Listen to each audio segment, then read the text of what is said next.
என்ன விளையாட்டு என்ன ராஜகுமாரிக்கு நினைப்பு எங்கேயோ இருக்காப்பட இருக்கு. புடவை எல்லாம் நனையுதுங்க. நனையட்டுமே, முழுசு நனைஞ்சாதான் என்ன. எப்படி ஈரமாச்சுன்னு அம்மா கேட்டா உதட்ட ஈரமாக்கினவர் தான் உடம்பையும் ஈரமாக்கினாருன்னு சொல்லு. வர வர உங்களுக்கு பொறுமையே இல்லாம போச்சு. நான் எங்க வந்து எங்க போறேன்? பணம் ஏற்பாடு ஆயிடுச்சுன்னு அப்பா கிட்ட இருந்து லெட்டர் வந்தது. அத சொல்றதுக்கு தான் வந்தேன். Very good. ஹாப்பி நியூஸ் சொன்னதுக்காக அட்வான்ஸா. இதெல்லாம் கல்யாணத்துக்கு அப்புறம்.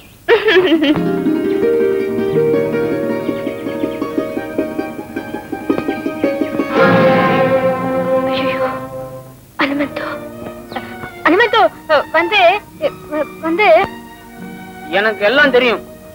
அம்மா கிட்ட சொல்ல போறியா? ஆண்டவ கிட்ட சொல்ல போறேன். நான் ரகுவத்தானே கல்யாணம் பண்ணிக்க போறேன். மணவரையில நீ தலை குனிஞ்சு உட்காரணுமா இல்ல நாங்க தலை குனிஞ்சு நிக்கணுமா? அனுமந்தோ. லக்ஷ்மி, தாலி கட்டி முடிகிற வரைக்கும் உங்க அப்பாவுக்கு மகா நட. நான் என்னைக்குமே எங்க அப்பாவை தலகுனிய வைக்க மாட்டேன்.